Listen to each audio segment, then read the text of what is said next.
Ce conseil avec vous, Ibrahim Djambélé. Bonsoir. Bonsoir, Fousseni Tounkara, mesdames et messieurs. Bonsoir, Fousseni Tounkara, cette exception quand même, hein. On va regarder ensemble cette ambiance réservée au président Assimi par le gouvernement. Ensuite, on va venir pour le développement. On regarde. Effectivement.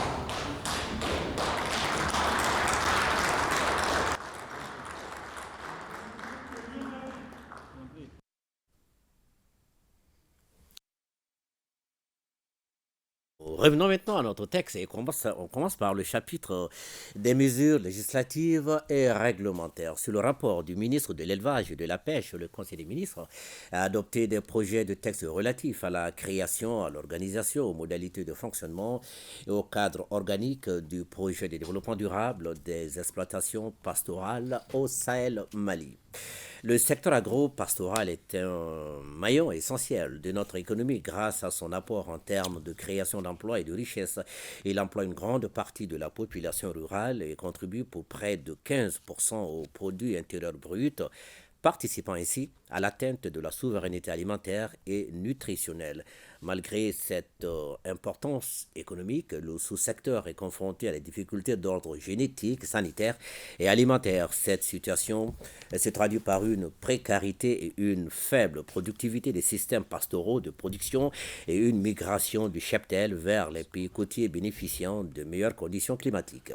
C'est pour apporter une réponse à ces contraintes et pour promouvoir l'élevage que le gouvernement et la Banque islamique de développement ont initié le projet de développement durable des exploitations pastorales au Sahel.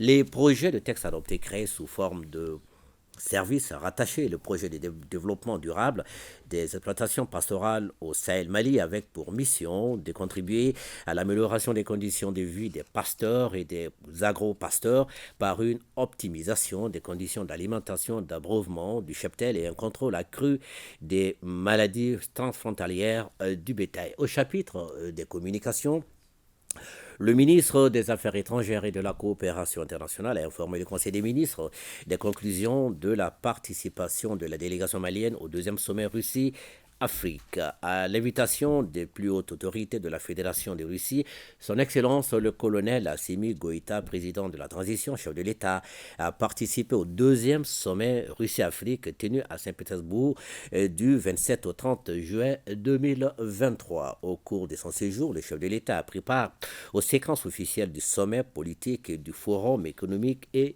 humanitaire. Le président de la transition a également eu des rencontres bilatérales avec ses homologues, y compris son Excellence M. Vladimir Poutine, président de la Fédération de Russie, qui a à cette occasion été élevé à la dignité de Grand Croix de l'Ordre national du Mali. Cette première rencontre entre les deux chefs de l'État, entre les chefs d'État, a débuté par un échange élargi aux délégations maliennes et russes, suivi d'un entretien en tête-à-tête. Le chef de l'État a également rencontré la communauté malienne établie en Russie. À chacune de ces étapes, le chef de l'État a porté les messages majeurs du Mali et a placé les attentes des populations maliennes au centre de l'action de la transition. Conformément à la volonté du gouvernement de promouvoir le développement économique du Mali, les autorités maliennes ont facilité la participation de nombreux représentants du secteur privé qui ont noué des contacts prometteurs. En marge des travaux du sommet, le ministre des Affaires étrangères et de la coopération internationale a signé 4 accords de coopération avec la partie russe dans les secteurs de l'enseignement supérieur, de la justice et du développement économique.